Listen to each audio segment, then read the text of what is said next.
when we were about 15 and 16, we started going to a place called the Rancho Club. It was north in a town called Waba, and this is like in the heart of the Indian reservation. And for those years, a DJ named Barry Chase would come from Fargo on Friday nights and bring his, you know, his records and all that, and play sock hops, and kids would come from towns all around there to go to those dances. And sometimes they'd give out albums, you know, or give gifts, and it wasn't always an album, but if it was your birthday, or if you had, they read ticket numbers or something. And so I think it was probably, you know, it was probably like a demo that they got. This is it. Oh, you still have it? Cool. I still have it. Yep. And so this is what I just got, you know, it was given to me at one of those dances.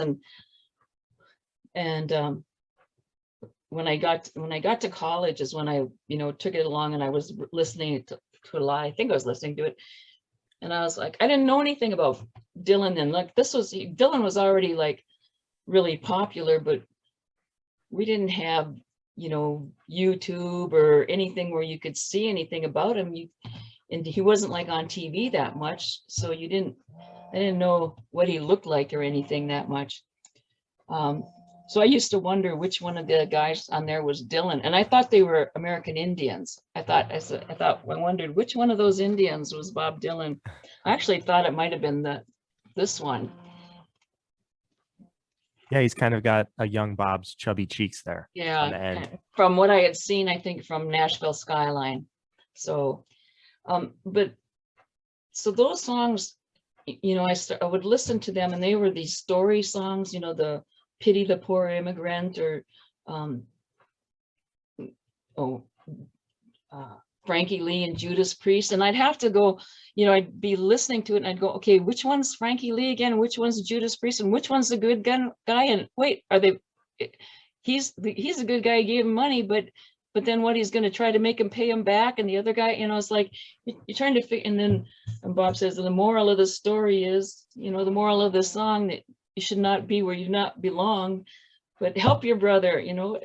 So there was that song. And then I would listen to All Along the Watchtower, and I'd be like listening to it, and all of a sudden, you know, okay, the wind started to howl, and what's happening? And then it'd be in a different song, and I go, wait a minute, I have to go and put it back, and it'd be like all of a sudden it's in a different song before I knew it was over. And I go, this song like ends before it begins, you know, almost. But it was just a great song, the images and stuff.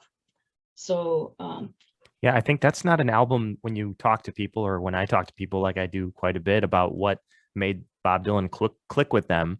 John Wesley Harding is not the answer very often. So it interests me, like, what do you think about that group of songs? Was it the fact that it was a lot of morality tales and kind of like parables and mysterious? Yeah, because what I remember is like thinking, you know, I went to church, and I was like, thought I wanted to be a missionary. You want to be a good person. And then when this was like starting to think for yourself more, and I was like, okay, so John Wesley Harding was a friend of the poor. Okay, he's the hero of this. But then, like, he wasn't such a hero. You know, he traveled with a gun and everything. You know, it's like, so everything is like, oh, everything is black and not black and white. And you need to be open to seeing the nuances and everything, and not just, you know, blindly go along with everything, or think that if somebody's good, they can't be bad, or if somebody's bad, they can't be good. You know, it was a powerful thing that part of it stayed with me. You know, even though I wasn't listening to Dylan for the next 20 or 30 years, but that kind of things, just thinking about that stayed with me.